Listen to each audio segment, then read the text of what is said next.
different era of history to research. And the question is, what impact did your era have on the modern world? So Sarah, your group has the ancient Greeks. Ravi, you've got the Romans. And Danny's group gets, yes, a bit of a challenge for you. You get the Middle Ages. Some even call it the Dark Ages. Boring. See how you get on. Yes, miss. So, Serene, yes, you get the Renaissance.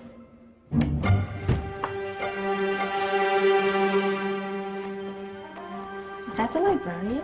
I guess so. How are the Dark Ages going to have anything to do with us? Excuse me. Sorry to bother you. What do you want?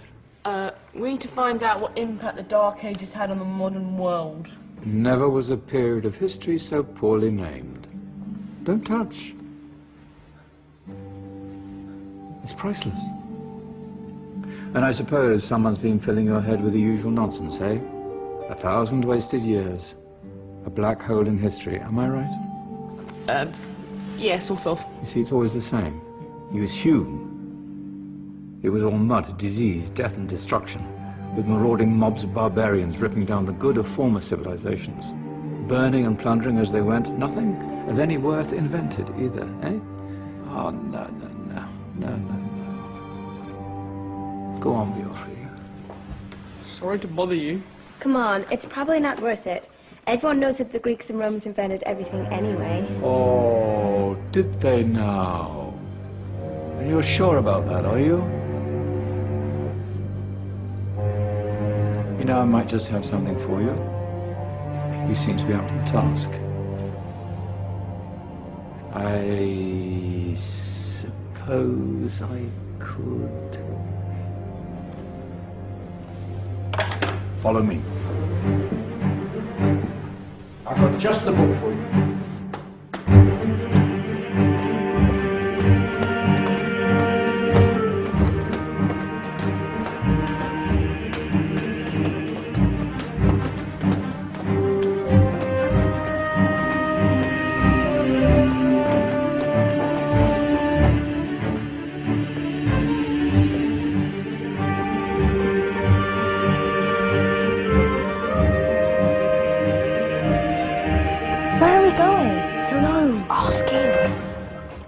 Excuse me, where are we going? From darkness into light, my young friend. From ocean onto land, there are things you should know. Oh, yes, indeed. Yes, indeed.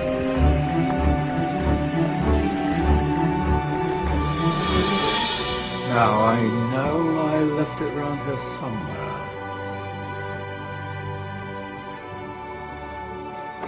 Ah! Here it is. Now, take a look. If you dare.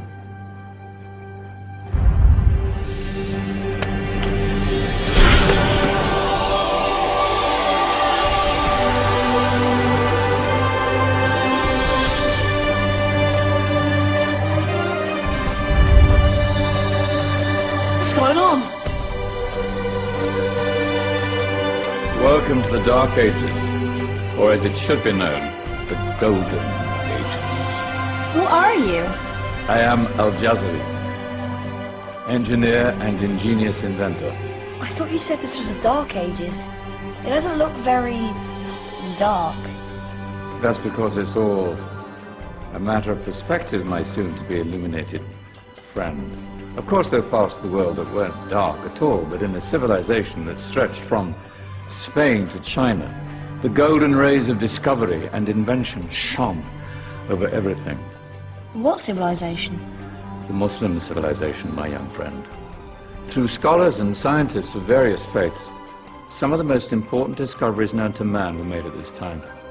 Discoveries that drew on knowledge of the ancients, but have more connections with your modern world than you could possibly ever imagine. Like what? Well, all sorts of things. I've got to get a picture of this. I knew it was a good idea. Who are you? Allow me to introduce Ibn al-Haytham, a great scientist whose ideas led to the invention of the camera. You invented the camera? I laid the foundations for modern cameras by explaining how our eyes work. I found a way of projecting an image onto another surface through a small hole in a dark room, later called camera obscura. Think of all the things that evolved from this discovery. Cameras, cinema, all share the same principle. Cool. Look out below! Who's that?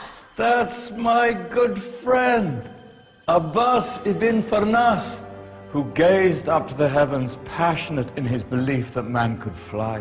Whoa. Indeed, he dared to dream about flying 1,000 years before the Wright brothers.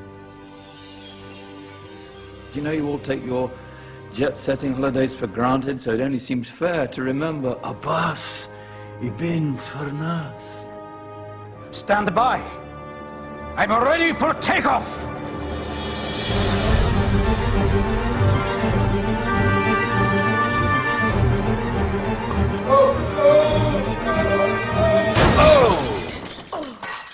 You did forget one thing, though. A tail, useful for landing. Is there a doctor in the house? Did someone call? Ah, my old friend, why don't you introduce yourself to my young guests? I am Abul Qasim al-Zahrawi. Many call me the father of surgery. Did you actually do surgery back then? Of course we did. In fact, many of the surgical tools that I invented are still used in your modern hospitals. Excuse me, a patient needs my attention. Scalpel? I think I may need some stitches. In that case, I'll use catgut. Catgut? From the gut of animals. Perfect for stitching up internal wounds. Your surgeons are still using it today. Sorry, mustache.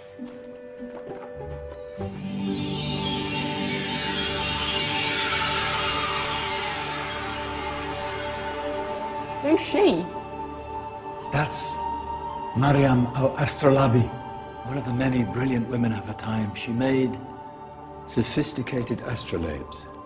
Astro what? Astrolabes. They show the sky and the stars on a small flat plate you can hold in your hand. Think of them as ancient calculating or timekeeping devices. Today you have your watch, your compass, satellite navigation, helping people and explorers travel the world.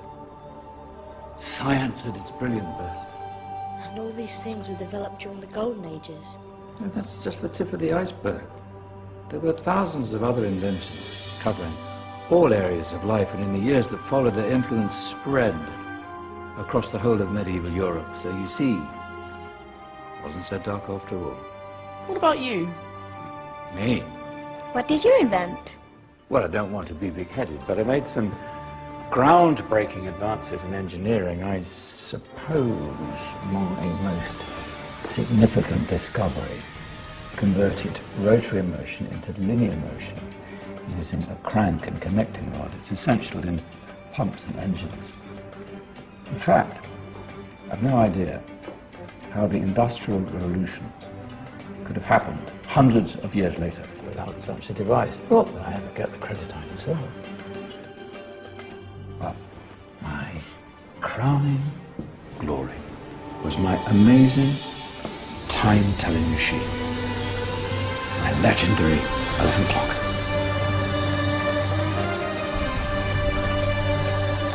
It's a clock. Yes. Dozens of components collected from different cultures around the world. Indian, Greek, Arabian, Egyptian, Chinese. Wow. A United Nations clock. That is pretty cool. Does it actually tell the time? Wow, yes, of course. If it wasn't for me, thousands of people would be late for everything. Speaking of time, we better get you back. And remember, Spread the word. This is the golden age, and I've only shown you a tiny part of this wondrous time. There are countless other scientists and inventions directly connected to your modern world. You're just going to have to find out for yourselves. No, wait!